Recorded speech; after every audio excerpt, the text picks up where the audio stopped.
Kasi yung tapos, ikaw magagamit. Kung ba iba, Ben. Malilibing yung gift na yan. Malilibing yung gift na yan pag di nyo inalaw. Kung hanggang vision lang tayo. Tapos ayos po. Yung, alam niyo, sa ganyang senaryo, na alis na sa katawan ninyo. Revelation kasi ang mangyari. More revelation. Kaya katulad yan. Baka mamaya episode. Kaya tingnan mo si Pablo, puro revelation yung sinabi Ayoko kasi sa tagay Efeso. dadali ka muna sa sa ayoko kasi dadali sa taas lang. Sana maganda lang muna dyan. Maganda si Daddy po. Hindi, minsan ilalim mo na eh. Minsan gano'n. Maganda si Daddy. Pero pagka nakita mo ito ng person, bukas na nun. Pagka dilat mo na, nakita mo puro Minsan baliktad. natakot. Minsan baliktad yun. Katulad niya na Roundtree. Hindi na rin yung espiritu niya. Langit muna. Maya-maya, sumakay siya sa agilang puti. Lipad na si Jesus. Dumaan doon sa may may vulkan yata. Yung sabi niya. Kasi si Tio Thomas sa vulkan dumaan eh. Pero yung agila, papunta doon. Basta isang butas yung sinabi niya. Tapos madilim. Tapos papunta na doon sa karian sa kanas na pagano'n. Ay, alam mo yun nasa Pilgrims, ganun talaga na throne. Castillo. Pero maya-maya, napunta sila sa mga Castillo na ang Castillo gawa siya sa mga buto ng tao pinagsama. Tapos nasa loob. Tapos may museum. Na nakalagay sa museum na yun, yung nanakaw ng tao, yung espada ni Goliath, mga gamit sa templo, tamborin ni Miriam, at iba pa. Tapos may isang gown doon. Pinakuha nila yung gown. Kasi yung gown na yun, may may-ari nanakaw ng tao, bibigay sa kanya. Nung pagkakuha niya sa gown, una kasi pagpasok niya ng Jesus, naging agila si Lord.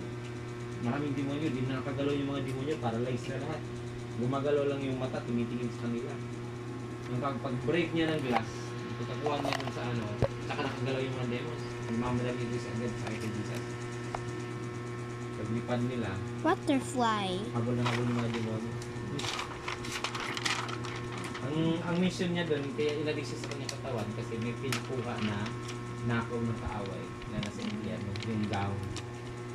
So maraming senaryo na ganyan. Si Pablo, Ana Roundtree, si Thomas, Angelica Sembrano, si Mika Sodi, Ezekiel, si Enoch, maraming beses. Tapos marami. Kaya part ng gifts niyo yan. Kasi kung sila, merong propetang nangyari sa Old Testament, meron din sa New Testament, kayo naman yung prophet sa last days na ganyan na. Pareho. Huwag nyo ilibing yan. Yan ang kami sa inyo. Gamitin nyo kasi deep revelation ang ibibigay nyo sa inyo yan. Karne. Na nakakatulong at nagpapalakas sa mga bagong Christian, sa mga dati na Christian. Tingnan nyo ang books nila. Isa sa nagsilbing palakasan, source ng pagkain natin. Medyo, hindi ko pa tapos magpasalamat. Turo ka na.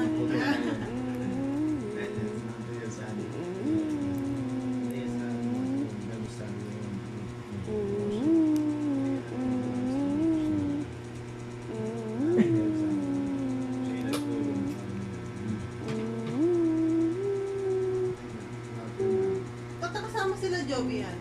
Anong ginamit mo? Hindi, yung pinakauna namin yung GC. Yung unang GC ang ginamit mo?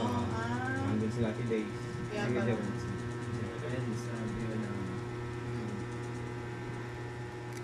Dati sila, pagkakaroon sa tiwala, sila. Hindi ang masagot ng mga Kasi mahina lang boses niya. Kaya kailan na sabihan mo na ako.